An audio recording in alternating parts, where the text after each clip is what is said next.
కరవమంటే కప్పకు కోపం, విడవమంటే పాముకు కోపం అన్నట్టుంది కర్ణాటక ముఖ్యమంత్రి జగదీష్ షెట్టార్ పరిస్థితి. సుప్రీంకోర్టు ఆదేశాల ప్రకారం తమిళనాడుకు కావేరీ నీళ్లు వదిలిన ఆయనపై విపక్షాలు, రైతులు మండిపడుతున్నారు. అసెంబ్లీ సమావేశాలు జరుగుతున్న వేళ ఈ అంశం ప్రతిపక్షాలకు ప్రధాన అస్త్రంగా వచ్చింది.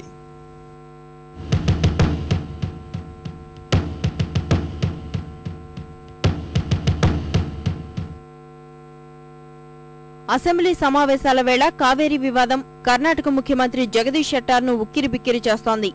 ఇప్పటికే అసెంబ్లీలో సంఖ్యాబలం విషయంలో నానాతంటాలు పడుతున్న ఆయన్ను తమిళనాడుకు 2.44 శతకోటి ఘనపుటడుగుల నీరు విడుదల చేయాలన్న సుప్రీంకోర్టు ఆదేశాలు మరింత ఇబ్బందుల్లోకి నెట్టాయి. పంటలు ఎండిపోతున్న దృష్ట్యా 12 టీఎంసీలు కావేరీ జలాలు ఇవ్వాలని జయ సర్కారు సుప్రీంకోర్టులో పిటిషన్ దాఖలు చేసింది. తొలుత 2 శతకోటి ఘనపుటడుగుల నీరు విడుదల చేయాలని నిర్దేశించిన అత్యున్నత న్యాయస్థానం కేంద్ర జలవనరుల సంఘం సిడబ్ల్యూసీ సిఫారసుల మేరకు మరో 0.44 టీఎంసీలు అధికంగా ఇవ్వాలని ఇప్పటికే స్పష్టం చేసింది.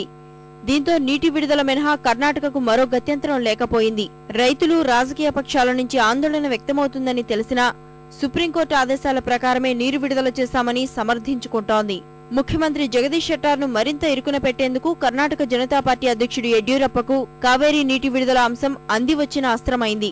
ఓవైపు అసెంబ్లీ సమావేశాలు ప్రారంభమైన తరుణంలో ఆందోళన ఉధృతం చేశారు. పార్టీ కార్యకర్తలతో కేపీఎస్ రిజర్వాయర్ వద్ద యడ్యూరప్ప నిరసన చేపట్టారు.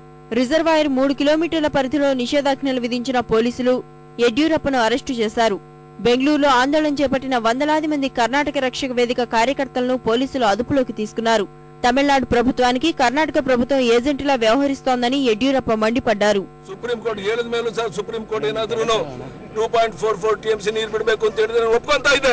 ಲಜ್ಜೆಗೆಟ್ಟ ಬೇಜವಾಬ್ದಾರಿ ರಾಜ್ಯದ ಮುಖ್ಯಮಂತ್ರಿ ವಾಸ್ತವಿಕ ಸ್ಥಿತಿಯನ್ನು ಸುಪ್ರೀಂ ಕೋರ್ಟ್ಗೆ ತಿಳಿಸ್ತಾನೆ ನಮ್ಮನ್ನ ತಪ್ಪಲಿಗಳನ್ನಾಗಿ ಮಾಡ್ತಾ ಇದ್ದೀರಾ. ಕರ್ನಾಟಕ ರಾಜ್ಯ ಜನತೆನ ಮೋಜು ಮಾಡ್ತಾ ಇದ್ದೀರಾ. ಒಂದು ಕ್ಷಣ ನೀವು ಮುಖ್ಯಮಂತ್ರಿಯಾಗಿ ಮುಂದುವರಿಯುವಂತ ನೈತಿಕ ಹಕ್ಕಿಲ್ಲ. ರಾಜೀನಾಮೆ ಕೊಟ್ಟು ಹೊರಹೋಗಿ ಪ್ರಧಾನಿಯವರೇ ಬಂದು ನೀರು ಬಿಡಿಸ್ಕೊಳ್ಳಿ, ನಾವು ನೋಡ್ತೇವೆ. ಕನ್ನಡ ನಾಡಿನ ಮಕ್ಕಳು ನಾವೇನು ಶೆಂಡ್ರಲ್ಲ, ಹೋರಾಟ ಮಾಡೋ ಶಕ್ತಿ ಇದೆ, ಇನ್ನು ಕೈಕಾಲು ಗಟ್ಟಿದೆ ಕರ್ನಾಟಕದ ಜನತೆಗೆ.